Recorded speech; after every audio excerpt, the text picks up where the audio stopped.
Welcome or welcome back to my channel. My name's Tammy and I'm 34 years old. I make videos as a way to document my life for my future self.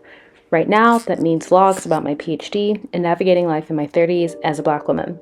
If you like the sound of that, feel free to subscribe, leave a comment, like, or all three. Thanks for spending a piece of your day here. Hey everyone, welcome back to my channel. I hope you're all well. Today I thought, honestly, just because the sun is shining and there is some sunshine and it's not gray, I thought today that I would come back to YouTube, or at least explain, particularly for myself, and just to spend a bit of time reflecting on the past 8 months and beyond about what's been going on. My last video on YouTube was, I think, in November. Coming to you today from, that was a really long time ago, November 2022, and so much has happened then, and I'm still kind of like getting my hand around it. But I do plan to start uploading videos again, just as part of like a living archive for myself. I really take inspiration from Elise, who talks about creating videos for herself to be able to look back on in many years from now. And so yeah, I just wanted to do, as you'll see from the title, like a PhD update, a life update, bit of a chatty vlog or video, and sit down and just talk about what's been going on, what's changed, before I start uploading content in some sort of consistent manner. Okay, so the first major thing is that I have moved house. You'll probably see from the decor that it looks really different. I've moved from Manchester to Liverpool, and I've actually moved in with my partner, and he lives in Liverpool and I was living in Manchester, and it just sort of like made sense, and we wanted to, at this point in our relationship, move in together. The change for me from like moving from Manchester has actually been quite positive. I've written about this before on my Substack, but I've moved a lot in the last 4 years. 4 years ago, or even 5 years ago, I was living in Berlin in a different apartment, and then I moved in Berlin with an ex-boyfriend, and then pandemic happened, and then I moved back to the UK and ended that relationship, and I was in Cardiff working 2 jobs and living alone, and that's where I met my current partner. And then from Cardiff moved to Manchester, and then from Manchester I've now moved to Liverpool. So there has been a lot of moving for me, and also just generally moving internationally, intercontinentally has been like a recurring theme in my life. So I'm very accustomed to moving, but it is very jarring. It's incredibly stressful, and it really changes. Just, I mean, obviously it changes your life, but it really changes your routines, and I am a routines babe. I love my routines. They make me feel structured and sort of comfortable, and just sort of like I can control things. So moving is always quite jarring. And we've moved to a really nice area in Liverpool. There's lots of parks nearby, which I feel so blessed and so lucky to have access to green spaces, because I find that so just like, again, really comforting and really necessary for mental health. Another huge part of moving to Liverpool has been part of the Goddess Projects, which has been co-founded by 2 Black Scouts women, Natalie Denny and Dawn Walker. And honestly, being part of that group has really been quite transformative for me, because it's given me access to meet other Black women, other Black Scouts women, in a way that just feels really natural and comforting, and really quite like sisterhood. And I think I've talked about this before in different vlogs, but making friends has been quite difficult as an adult. You know, like, I'm 34, I'm doing my PhD, I also work freelance, so there isn't like a consistent like structured thing where I'm meeting people. And like, I have close friends, but like, one lives in London and my cousin lives in London, and then I have a close friend in Melbourne in Australia, and then I have another close friend in like Vancouver in Canada. And so it's just like, I have like good people, and I'm really thankful to have good people, but they're not super close to me. And like, that's why moving, I think, is also really quite jarring, because I don't have my mother anymore. You know, she passed away several years ago, and she's always been home for me. Wherever she was always sort of like home. And now that I don't have her, like my family's just not very close. I love all my siblings, but they all have their own families, and we're just not a very close knit family. And that's something that I have had to, I think, accept that that's the kind of family that we are. But just without having my mom, we don't have that sort of like that matriarch, you know? So the change and like moving to Liverpool has been different. It is a lot smaller than Manchester. I would prefer, I think, like Manchester size. I was born and raised in London, and I also moved to Vancouver. I'm very comfortable in like bigger cities, but I think Liverpool's growing on me. I feel like it's one of those places where I'll just end up being here forever because that's just like how life works, even though I really want to get off this island. But I really like it so far, and I think primarily that's because of the people I've been able to meet through the Goddess projects. It's also because I'm doing a residency here with FACT Liverpool, which is a institution. It's been in Liverpool for 20 years. It works at the intersection of art and technology and bringing audiences together to think about questions that are related to those two things. So I applied last year for their research curator in residence role, and I was really happy and lucky to be awarded that role. So it's like I think a 10-month residency, and I'm embedded in the team at FACT, and I'll be sharing, you know, some of my research practice, some of my methodological expertise, and at the moment I'm curating and producing a series of events under the theme Black Futures. If you follow me on Twitter, you might have seen the call for that. So that residency was also for people who are living in the northwest of England, like I was, although I was in Manchester. It was flexible. And then, yeah, it was like an opportunity to be closer to the residency as well, moving here. So that's also one way that I have sort of been able to embed myself more, I guess, in Liverpool's community. Yeah, so that's just like another reason, I guess, why I'm in Liverpool. I'll talk about this later on in the video, but I also, my PhD has shifted quite a bit, or has changed a little bit in the mode, which is another reason how I'm able to sort of balance the residency and also balance my PhD.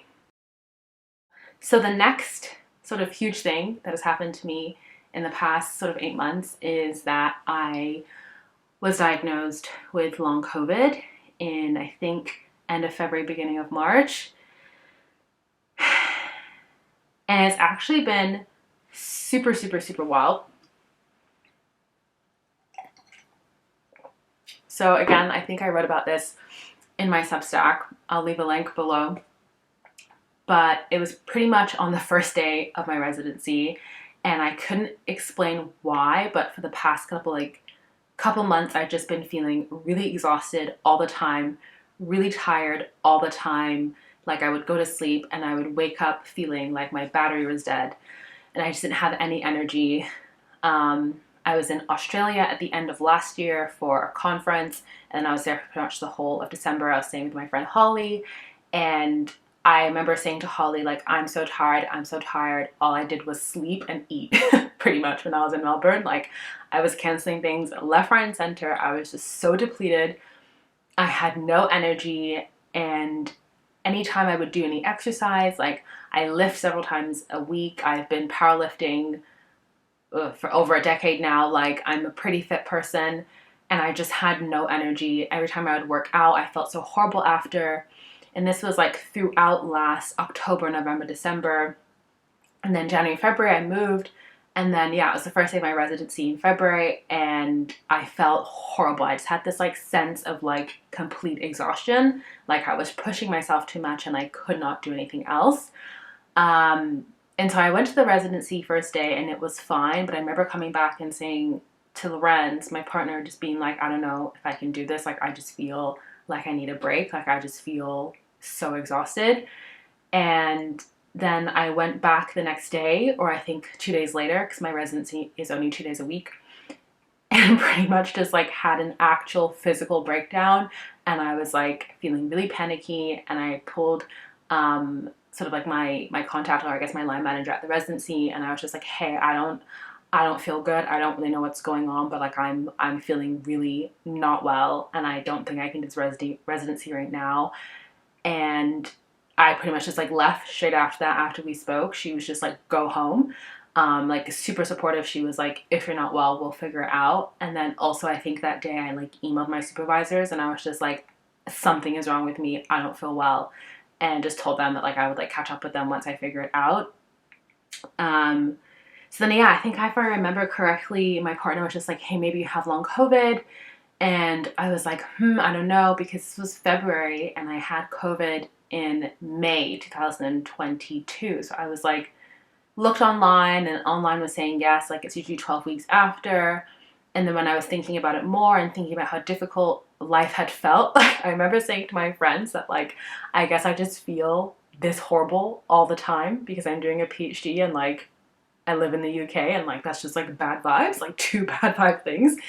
Um, and then I don't know, I was just kind of like adding up the timeline of when they say that it's most likely that long COVID symptoms will occur and looking at like back at my calendar because I tend to put like when I'm ill or when I don't feel really well in my calendar because it changes what I can do that week.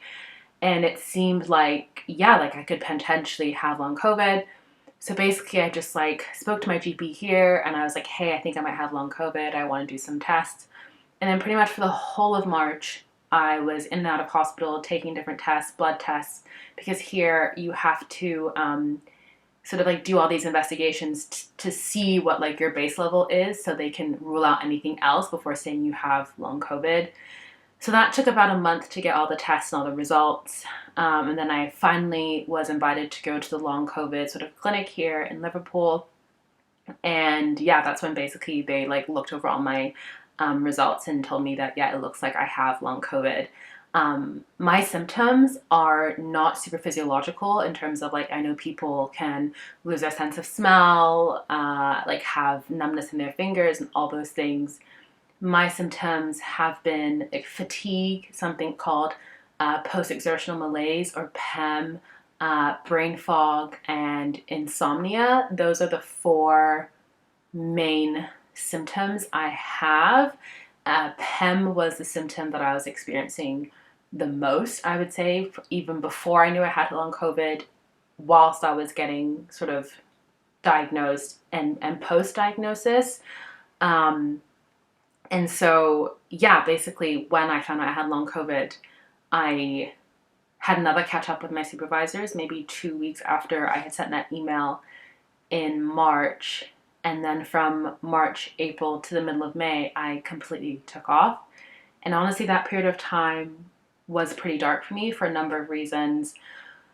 Just like relationship stuff, just like settling into a new city stuff, and then also health and mental health. I was incredibly down. I had been off my antidepressants for a number of months, almost I think a year, because I felt fine. But with all these health problems, I was super low. My mood was super down. So I went back on my antidepressants in March. But it was a really, really dark time. It was not fun. It was really hard. It was scary. I didn't know what it means. I still don't really know what it means to have long COVID. I'm still processing. But yeah, those 3 months that I took on sick leave were just, I would just wake up and I remember I would just like sit on the couch and like watch YouTube or like read, and I didn't feel well and I was like crying a lot. Just really, I'm like laughing, but it just really wasn't a good time. And I think it's kind of crazy that that was only a few months ago because I feel so different now. So now I'm on medication for my long COVID symptoms. There really like isn't that much medication, at least here in the UK, for like what they can do, particularly for my symptoms. Like it was initially what I was told to like drink lots of more water and increase my salt intake because some studies have shown that that mitigates symptoms. I'm on some antihistamines. I'm on antidepressants, which is also sort of seen to have some impact on some of the symptoms. Like I'm not a doctor, so if you're clicking on this video because it says long COVID, like I'm only following what my GP has told me. The things that have been really helpful for me, because what was really bad in those 3 months of my sick leave was my insomnia. I had horrific sleep. I was barely getting like 2 to 3 hours of uninterrupted sleep at night. I was waking up, I was having heart palpitations, I was having night terrors, I was not able to sleep through the night. When I was able to sleep through the night, my sleep quality was really poor. So for the last couple of months, what I've been doing is trying to figure out the correct grouping of medication for insomnia. And now I think I'm on a new medication, which has really helped. For the last almost month, my sleep I've been able to have uninterrupted. Sort of like the deep sleep, I'm still, at least according to my Apple Watch, like not getting enough deep sleep per night, but it is slowly increasing. So I'm really hopeful, and I feel really grateful for my GP here because they really do listen to me and they do advocate for me. And like if I say I want to try something, then they are pretty much open to suggestion and will help me get the medication that I need. So it has been a lot better since I was initially diagnosed. The thing that I'm working on now is pacing, which is basically like when you have a chronic illness that is particularly impacting your, I think it's like autoimmune system, you really need to understand how much you can do each day. And it's really quite shocking just like how everyday activities like getting up, taking a shower, going for a walk really deplete like something that they call like your energy envelope.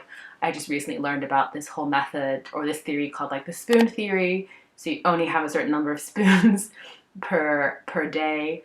And yeah, like it's kind of been a bit difficult for me to wrap my head around it. I had a meeting with my disability service at my institution, which I was really struggling and like quite resistant to because I somehow also feel like I'm not like disabled enough. Like I'm not someone who is so impacted. Like I don't really deserve it, I guess. But you know, I do have a disability. I have multiple disabilities. I suffer from depression and I also now have a chronic illness, and the latter one in particular really has impacted my way of life. Like again, not so much so that I have complete like motor impairment, but enough so that I have had to make real changes to how I live. So that's the second sort of major thing that has happened in the last 8 months or so. And it's also crazy because I was pretty much living undiagnosed with COVID, with long COVID rather,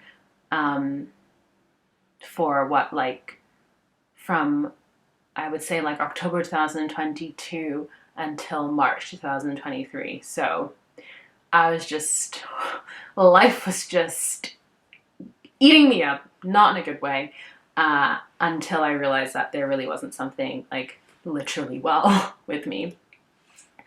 So the third major life update is related to my PhD, and that is that I am no longer in the same department that I was. I think even in my last vlogs, I just hadn't really made an update about it. And I've moved from full-time to part-time. So I'll address the first one first. So I've moved to part-time, and I moved to part-time because full-time PhDing is exhausting. My brain was so tired. I have worked in a number of senior corporate roles in my career. I have been a chief marketing officer. I have held interim sort of senior level roles in prior organizations. I have done, you know, the work travel. I've managed teams. I have never worked as hard as I am now doing my PhD. And I mean that in terms of like the level of everyday brain power that's required when doing a PhD that is not required when I was doing those roles. In those roles, yes, I had stressful times, but I was delegating, or I was in a meeting where I didn't have to be switched on and like using like critical brain power. With my PhD, there is no real like easy day. Even if I'm reading, I'm still really thinking. I'm still literally generating and trying to create knowledge. And that is a massive mental and emotional processing suck and drain that is really difficult to do Monday to Friday, 52 weeks of the year. So I spoke to a number of other PhD students who are also women of color. That's really important to mention because the UK higher education system, the UK higher education system is. The ghetto. The ghetto. The ghetto. All I can say is it's the ghetto. And when you are a Black woman or any other racialized minority, particularly as a woman or non-binary person, doing a PhD about Black womanhood, about your community, your culture, particularly if you're in more of a sort of traditional, I guess, department like history, anthropology, psychology, you can face a lot of pushback on the types of ways you want to do your PhD. I'm in media and communications, and I am a critical internet scholar, and I am looking at digital intimacy and Black womanhood, and really thankfully my now new supervisors are really supportive, and I don't really have any pushback like that, but a lot of my PhD friends do. So yeah, it's just really difficult for a number of reasons. So doing that full time is also really exhausting. So I went from full time to part time, especially because of cost of living crisis. I just couldn't really afford to work full time on my PhD because the PhD stipend is so minuscule that I make so much more doing my freelance work that the math wasn't mathing. So I moved to part time. The second part is that I've moved from being in the Department of Digital Humanities to the Department of Culture, Media, and Creative Industries. My PhD topic and theme and research is exactly still the same. I just moved departments. And the reason I moved departments is because a year ago now, I basically was ambushed by my old supervisor in my old department at KCL. And it was really tough. It was really difficult. I tweeted about this a few months after it happened, but it really, really, really broke me. And not to the fact that like I was completely sort of like desolate, but it was really violent. And basically my old supervisor just like switched up on me and decided that she didn't want to be my supervisor anymore. And I was just completely shocked. And I actually thought I would read the statement that I actually sent to my old head of department, because I haven't looked at this in a really long time. When I was thinking about making this video, like, again, I primarily make videos for myself, and this was really something that completely changed how I thought my PhD was going to go, what I thought my PhD was going to look like, and someone that I had put a lot of trust in, and someone that was treating me like, not just like someone that they were supervising, but also a friend. You know, I'm 34, I'm not in my early 20s, I have a whole career behind me, so doing a PhD at this age is a lot different to doing it when you just go straight through from doing your undergrad and then even a master's. And because of that, like the age difference and the life stage is not that different from myself and my old supervisor. And I think that impacted our relationality in a way now that I know that was her responsibility to manage. But yeah, I'll read the statement. So for context, this statement that I'm reading, I sent to my head of department and my second supervisor the day after everything went down. And so it says, "For the past 9 months, my supervisor and I have been working closely together. I have had consistent contact and communication with them. I proactively asked for monthly supervisions. I set up a standing agenda document that I send in advance. I sent a Gantt chart of an outline for the entire 4 years of my project, being clear of my plan to do everything in my capacity to ensure I finish my PhD within the stated funding period. As far as I was aware, this was great and I was doing great. I was exceeding expectations. This was consistently relayed to me in supervisions and over email. My research was progressing. In the past 4 months that I had submitted to my supervisor, I submitted mini literature reviews on relevant scholarship to my project. I wrote revised research proposal, pulling together the reading and the work that I had done since November. I also, based on their feedback and suggestion, completed a pilot study in June, where I completed 4 in-depth semi-structured interviews with participants.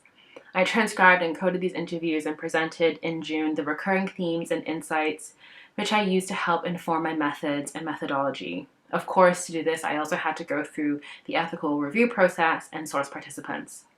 Additionally, in the first 9 months of my PhD, I was awarded a runner-up award from my funder's public engagement research contest for a podcast I started related to my research. I successfully submitted 4 abstracts to conferences and attended and published work at them, and PhD workshops in my field, including important ones like AIR and in Korea. On top of this, I am also co-author on a recently published article in March 2022 in Feminist Media Studies Journal. All of the above, I communicated with my supervisor and received feedback that I was doing exactly as expected and progressing, and that they were extremely happy with me. So much so that in the past June that has just gone, so again, just to give context, I'm writing this, this was written in July 2022, so everything I'm saying had happened before then. So it was agreed that I was ready to spend the summer writing my upgrade chapters, which was scheduled for November 2022, with me planning on handing in the chapters by late September or October.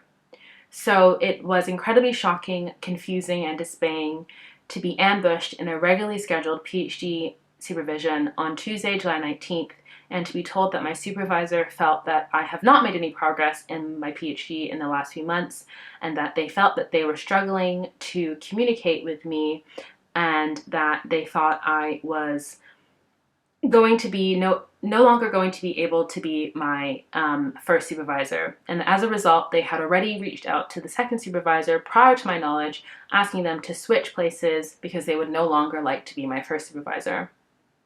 I felt that this is incredibly inconsistent with the reality of the past 9 months. I was so confused by this 180-degree turn that I could barely understand what was being presented. There was a number of coded statements and language being used. I was called aggressive, resistant, and difficult a number of times in this meeting. I do not, and I still do not understand. In this meeting, this was the first time my supervisor had ever mentioned any supposed issues that she had with my work or my progress or any interpersonal communication. It was all brand new information to me and really inconsistent with our written and spoken correspondence.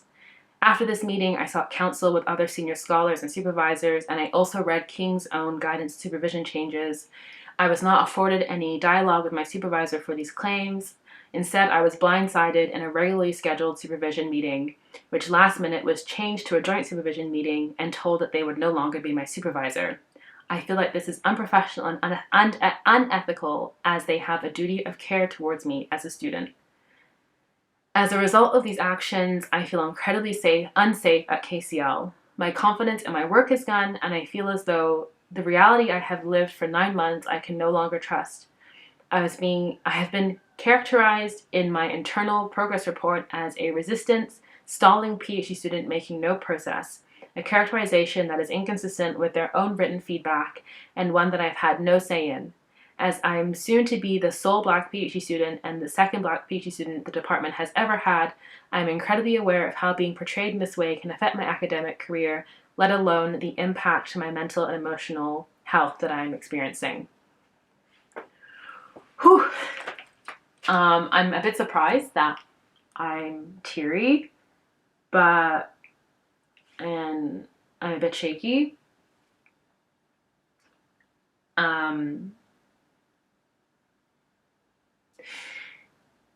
But yeah, it really sucked what happened. Basically, I was ambushed and a bunch of lies were told about me as to why this person said that they could no longer be my supervisor. And it was really shocking. I felt completely blindsided. After this happened, I couldn't quite, I couldn't understand. It was just so different to everything that had just happened in the 9 months that we had been working together. I was immediately looking through emails, looking for clues, looking for anything where there was any signs of any issues, and there simply wasn't. So after this happened, I actually got quite ill. I was really mentally unwell. I remember I lost I think a stone. I spoke to my GP. They wrote me on mental health leave. I took 6 weeks off. And in that time, I tried to figure out what the fuck I was going to do because I just felt completely unsafe in my department and really like there was like a target on me, and I didn't know why my supervisor had just decided that they hated me now. Um, so yeah, basically I ended up reaching out to a couple of other people and other institutions. I did some interviews with them and told them where I was in my current PhD, and everyone I spoke to two people, one at LSE and one at UCL, and they were both really excited to potentially be my new supervisors. But I also literally went onto like my sort of like department's website and like scrolled until I saw like a black person, which I'm pretty sure they're the only black person, and just emailed them, which is now my new PhD supervisor, and just emailed them, and I was just like, hey, something has happened and I'm not sure. Can we have a meeting? And they were super great. We had a meeting and they were just like, this is fucked. I got you. Like, don't worry about it. And they figured out the process for me switching from the Department of Digital Humanities to the Department of Culture, Media, and Creative Industries. They just walked me through the whole process and they were just like, don't worry, like, I've got you. And honestly, that is why, like, obviously I know not all skinfolk or kinfolk, but this is why it's so important and so necessary when you have racialized and minoritized students in departments at PhD levels, at all levels, to have other senior staff and other staff also who are coming from that same culture or background, because they know. And I honestly don't think I would still be doing my PhD if it wasn't for my now new supervisor, because I felt so betrayed and I felt really upset. And it really impacted how I thought about my PhD. I felt like my research was poisoned. I felt like I couldn't trust all of the feedback that I had gotten in all of my written work so far. I felt like I was shit, really. I just really did not feel like I wanted to do my PhD. And I'm doing my PhD, and I said this before, I think, but it's a passion. Like, I'm not doing it because I particularly exactly want to go and be a professor. I'm not sure what I want to do exactly after my PhD. I might even go back to my career that I had before, and I still currently work in freelance, but it just really, I was like, fuck this. I don't need this. Like, I really don't need this. Um, I'm glad I'm still doing it. I still love my research. I still love my topic. I really do. I want to be, in conversation with other great Black scholars who are doing incredible research about the internet and social media. And that's why I'm glad I'm still here. But honestly, at that time last summer, I really was just like, no, no, ma'am, I don't need to do this. So yeah, that happened. And now I switched departments. So now I'm in the Department of Culture, Media, and Creative Industries, and I have two really great supervisors.